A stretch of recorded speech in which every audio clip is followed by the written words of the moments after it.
नमस्कार। चलिए आज जरा समझते हैं कि भारत में एक छोटा डेयरी फार्म शुरू करने के पीछे का गणित क्या है। इस पूरे विश्लेषण में हम देखेंगे कि 5 भैंसों का फार्म पैसों के हिसाब से असल में कैसा दिखता है। तो सबसे बड़ा सवाल यही है, क्या ये सच में एक फायदे का सौदा है? क्या इसमें की गई मेहनत रंग लाएगी? चलिए इसी सवाल का जवाब ढूंढने के लिए हम इन आंकड़ों की गहराई में उतरते हैं और देखते हैं कि आखिर में हिसाब किताब क्या कहता है।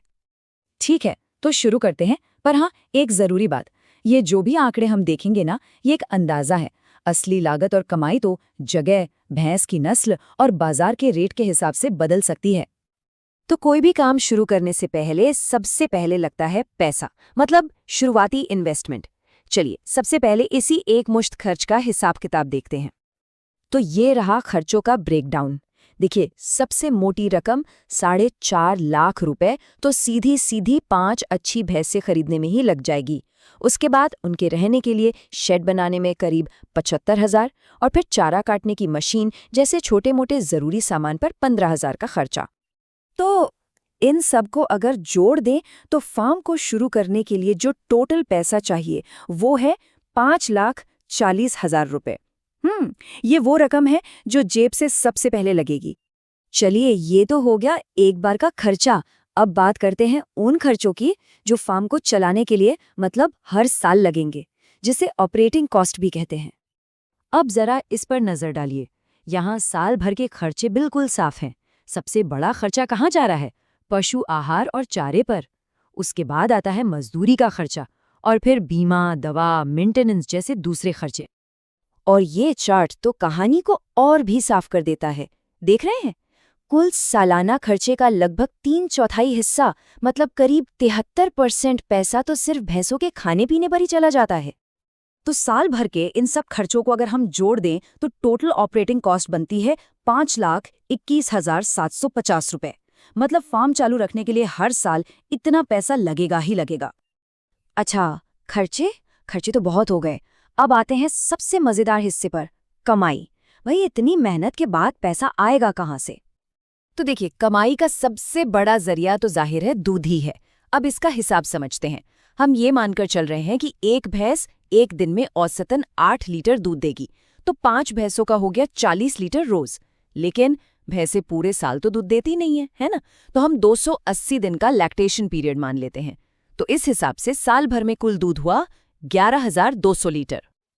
पर रुकिए, कमाई सिर्फ दूध से नहीं है। दूध की बिक्री तो मेन है ही, पर गोबर की खाद बेचकर भी करीब 15,000 और साल में बछड़े बेचकर 20,000 रुपए की एक्स्ट्रा इनकम हो सकती है। तो चलिए इन सबको मिला देते हैं, दूध, गोबर और बछड़े। कुल मिलाकर फार्म की सालाना कमाई का अंदाजा है 7,07,000 रुपए। तो बस अब वो पल आ गया है जिसका सबको इंतजार था। खर्च देख लिया, आमदनी देख ली। अब देखते हैं कि इन सब के बाद हाथ में बचता क्या है। तो हमारी टोटल सालाना कमाई हुई 7,07,000 रुपए। इसमें से घटाते हैं हमारे साल भर के खर्चे जो थे 5,21,750 रुपए। और आखिर में बचता है 1,85,250 रुपए। ये है साल का शुद्ध मुनाफा, मतलब वो पैसा जो सारे खर्चे निकालने के बाद बचा। अब अगर इस सालाना मुनाफे को हम महीने के हिसाब से देखें तो ये बनता है करीब करीब 15,437 रुपए महीना। इससे अंदाजा लगाना थोड़ा और आसान हो जाता है।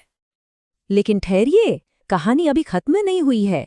ये नंबर तो ठीक है, पर कुछ बहुत जरूरी बातें हैं जिनका ध्यान रखना होगा। यही बातें इस मुनाफे को हकीकत में बदल सकती हैं या फिर बिगाड़ भी सकती हैं। देखिए पहली बात तो ये कि इस हिसाब किताब में हमने डेप्रिसिएशन मतलब भैंसों और शेड की कीमत में जो गिरावट आती है उसे नहीं जोड़ा है। और अगर लोन लिया है तो उसका ब्याज भी अलग है।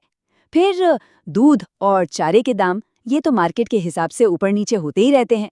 और सबसे बड़ी बात, अगर दूध का उत्पादन 8 लीटर रोज से जरा भी कम हुआ तो ये सारा फायदा नुकसान में बदल सकता है। मतलब पूरी कहानी का सार बस इतना सा है, कामयाबी सिर्फ 2 चीजों पर टिकी है, भैंसें दूध अच्छा दें और उस दूध का बाजार में दाम अच्छा मिले। तो आखिर में एक सवाल सोचना तो बनता है कि इन कागज के आंकड़ों और ज़मीन की हकीकत के बीच का जो फासला है उसे भरने में, मतलब इस प्रॉफिट को सच में कमाने में सबसे बड़ी प्रैक्टिकल चुनौती क्या होगी?